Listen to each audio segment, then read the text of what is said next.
Hey, how's it going? This is Brett Miller with Choppin Ain't Easy. Like to go over a couple of bikes with you. These bikes belong to a really good customer, probably our best customer. His name is Doug. He rides for a club. You may be able to guess which one. He's actually president of the chapter of the Hells Angels in Longmont, Colorado.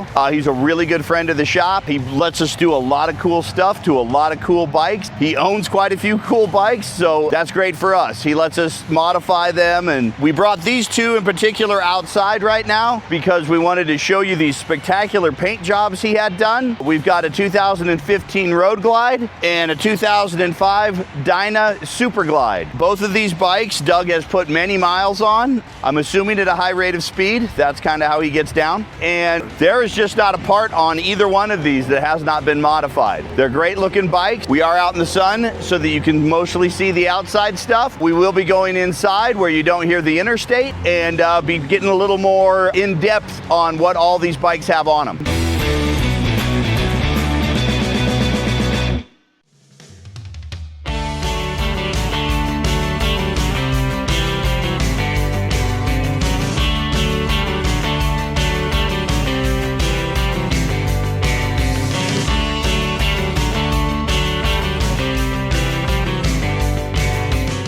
Take a look at the paint on this 2015 Road Glide. Hopefully you can see the details in that rear fender. This paint work was done by a friend of Doug's named Adam. He owns a company called Atomic Customs in Wellington. Check him out. I know he has an online presence. I will try to get something linked to him down below so you guys can find him because he's a pretty amazing painter. This is the painted wheel I was talking about, two-tone, black with that amazing red on it. Again, I don't know if my camera is doing these justice, but it's really a beautiful red.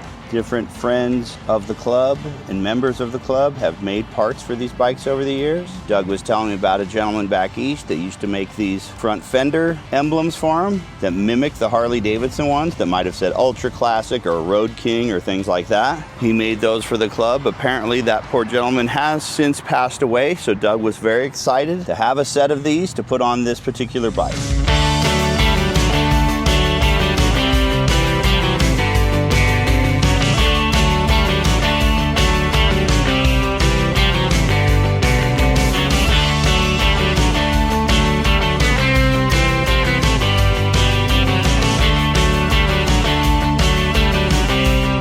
Take a look at this 2005 Dyna Superglide here. I'm not sure if my camera is really picking up how spectacular the red is on this bike, but it is pretty amazing. This was apparently painted by a member of the club back in 2011 out in California. That Clockwork's fairing was added just in 2024, so they found another young painter out in California that painted it for them, and he was able to color match it. He did an amazing job of adding that fairing on. All right, so we got the bikes back inside the showroom where it's a little cooler and you don't hear all that interstate noise. We're gonna get a little more into the weeds and show you all the different pieces and parts that Doug has on these bikes and you know, what makes these bikes special. You know, a lot of people might look at these bikes with the T-bars and the way they're set up and, you know, and they call this, especially this one is a Dyna, you know, call it a Dyna Bro bike or a club style bike. I guess club style is a lot more appropriate in this particular instance because Doug does actually ride with a club, but what does that mean? Generally speaking, it's got T-bars on it and probably a higher suspension, a more modified suspension, and that did actually come from the guys in these particular riding clubs because they will ride in packs, they will ride very close to each other, and they will ride probably above the recommended speed limit. I'm just saying. So anyway, to do that, they want to have better control of their motorcycle. With these T-bars, with, you know, polyurethane or solid riser bushings, you have a better feel to the bike as you're trying to turn it and ride it down the road than, you know, the big apes or anything else that they used to run. So with that, they also put a much better suspensions than Harley had put in these bikes originally. And those two things, along with a few other features, is usually what people call a club bike. And but that is where it came from, was the necessity that these fellas had for riding in packs close together at a high rate of speed. So style then became out of that. You know, people looked at them and they're like, man, these guys look pretty damn good riding down the road, you know, riding down the street. I want my bike to look like that. And then they started figuring out that the things that they were doing weren't just for aesthetics, they were you know, purpose built. And, you know, I do mine for aesthetics. I don't, you know, ride with a club. And it's just, I like the aesthetics of it. I like the feel of it. And I like to be able to have the better suspension. I used to build motorcycles based simply on aesthetics, right? Choppers and stuff in the past. And I'll show you some pictures of the choppers I rode 20,000 miles on. Those things were mainly for looks, right? And they were fairly uncomfortable to ride, and you would hit bumps, and I have a bad back and it would hurt. And you would just have to remind yourself every time you hit a bump, man, but I look cool, right? A lot of times I would get done building a bike like that. I didn't ride it that much because it wasn't all that comfortable. So this new style, this new way of building motorcycles so that they ride better, so that they handle better, they brake better, they're just better to ride. So I ride them more. I really enjoy this now that I'm riding them. I'm building bikes, yes, for aesthetics, but so that I can actually go ride the things. That sounds so counterintuitive to somebody who hasn't been around this stuff. They're just like,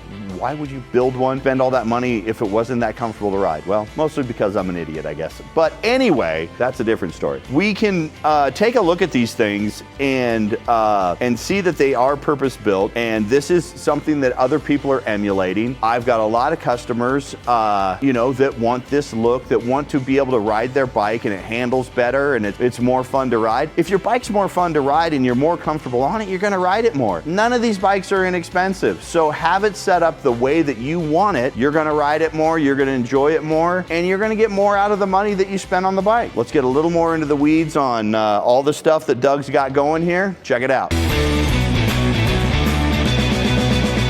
Taking a look at the 2015 Road Glide. See that amazing paint job we were talking about? Got the Thrashin floorboards along with the mini P54 red brake lever attached to the Thrashin brake arm. Now Doug had actually bought those mini P54s as a set of pegs that were designed as, you know, like passenger pegs or Dyna pegs, and he separated them and put them on two different bikes, one of which is on his El Diablo Lowrider ST. Now, I had to build him some special custom stainless steel spacers to make that work. It was not designed to be put on the Softail, but we made it work. There is that MJK top triple tree attached to those rather large Lucky Dave's risers and the Thrashin high bend bars, and he's still rocking the Kraus gauge cluster. It's a really nice setup, and you can see that he's got legends in the front forks on this one as well as legends in the rear. The other thing I thought was really cool about this paint job that Adam did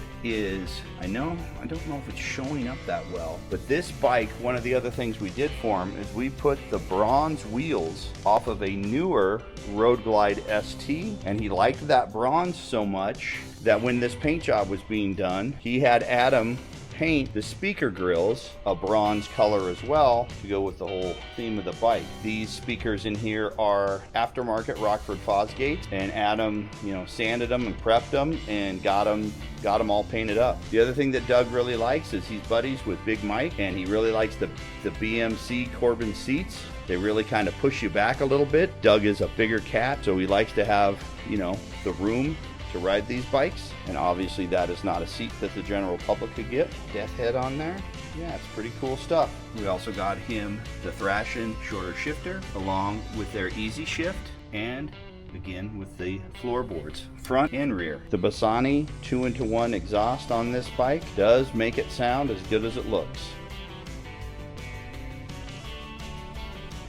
Like I said, when a lot of people look at these things, the first thing they see is the handlebars. And a lot of times when I'm building a bike, that's the first thing I start with. I think it's style, comfort, control, the whole 9 yards. Now Doug's got two great examples here of two different ways to do T-bars. He has 12-inch Lucky Dave's aluminum risers attached to Thrashin's high bend black bars. Now, so that's a two-piece setup to get your T-bars, and that's the way a lot of people do them. Now he also has that awesome looking Kraus piece there that holds his gauges, and all of it is attached to an MJK top triple tree, which is a really cool piece. Now, a second way to do pretty much the same thing, these T-bars here. These are also from Lucky Dave's. These are their 14-inch San Diego bars. Now, these, the riser and the bars are all welded together. It's all one piece. It's just two different ways to achieve the same thing and get T-bars that are nicely mounted to that top triple tree. So as you're going down the road, road, you feel incredibly connected to the motorcycle. Got the Thrashin mini floorboards. Doug has those on quite a few of his bikes. He really likes those quite a bit, right next to that Thrashin pipe.